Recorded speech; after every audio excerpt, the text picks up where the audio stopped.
આંબામાં આવતો કાળ વર્ણનો રોગ શા કારણોસર થાય છે તેમજ તેનું નિયંત્રણ કેવી રીતે મેળવી શકાય તે અંગે મદદનીશ સંશોધન વૈજ્ઞાનિકે માહિતી આપી. ભાવનગર સહિત સમગ્ર સૌરાષ્ટ્ર તેમજ ગુજરાત રાજ્યમાં ખેડૂતો બાગાયતી પાકોનું વાવેતર કરી તેમાંથી સારી એવી આવક મેળવી રહ્યા છે. ખાસ કરીને ભાવનગર જિલ્લામાં ખેડૂતો બાગાયતી પાક તરીકે નારિયેળી, જામફળ, સીતાફળ, આંબા વગેરે બાગાયતી પાકોનું વાવેતર કરી તેમાંથી સારી એવી આવક પણ મેળવી રહ્યા છે. હાલ આંબાના પાકમાં મોર બેસવાની શરૂઆત થઈ ગઈ છે, પરંતુ આંબાના પાકમાં અનેક રોગો જોવા મળી રહ્યા છે, જેમ કે ભૂકીચારો, કાળ વર્ણનો રોગ, મધ્યો રોગ. જો આ રોગ પર નિયંત્રણ મેળવવામાં ન આવે તો ઉત્પાદનમાં ખૂબ જ ઘટાડો થતો હોય છે, પરિણામે ખેડૂતોને તેનું નુકસાન પહોંચતું હોય છે. મારો પરિચય આપું તો મારું નામ છે વિનુભાઈ આહિર, મદદનીશ સંશોધન વૈજ્ઞાનિક વર્ગ 2 અધિકારી તરીકે જૂનાગઢ કૃષિ યુનિવર્સિટીના કૃષિ સંશોધન કેન્દ્ર મહુવા ખાતે ફરજ બજાવું છું.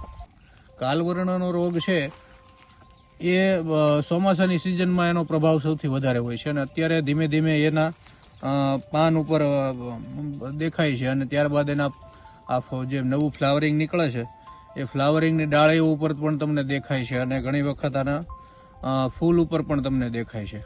અને વધારે પ્રમાણમાં જો એટેક હોય તો કેરીને ઉતારી લીધા બાદ જ્યારે તમે એનો દાબો નાખો તો ફળ ઉપર પણ એના ટપકા છે એ તમને દેખાય છે.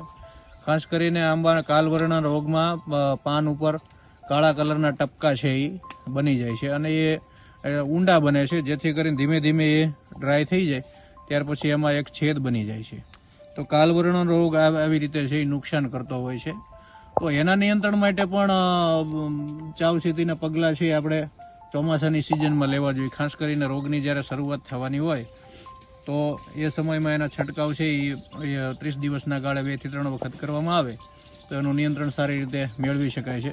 હવે ભૂકીચારો અને કાલવર્ણ બંનેના કોમ્બિનેશનમાં જો કોઈ સિંગલ દવા કામ આવતી હોય તો મિક્સ ફંજીસાઇડ જે કોમ્બિનેશનવાળી કે જે 2 ફૂગનાશકો મિક્સ આવતા હોય એમાં ખાસ કરીને આપણે કાર્બનડેન્ઝિમ 12% પ્લસ મેન્કોજેબ 63% જે વેટેબલ પાવડર આવે છે એ તમારે 20 ગ્રામ પ્રતિ 10 લીટરનો છંટકાવ કરવાનો હોય છે. અને એવી જ તે બીજી એક કોમ્બિનેશનવાળી જે ફૂગનાશક છે એમાં ટ્રાઇફ્લોઝાસ્ટ્રોબિન અને ટેબુકોનાઝોલ જે મિક્સ કોમ્બિનેશનવાળી આવે છે એ દવા તમારે ટ્રાઇફ્લોઝાસ્ટ્રોબિન છે એ 50% અને ટેબુકોનાઝોલ છે એ 25%નો છંટકાવ આપણે 10 ગ્રામ પ્રતિ 10 લીટર છે આપણે કરવાનો હોય છે. એનાથી પણ ખૂબ સારું એવું આંબાના કાલવર્ણ અને ભૂકીચારાના રોગમાં નિયંત્રણ મેળવી શકાય છે.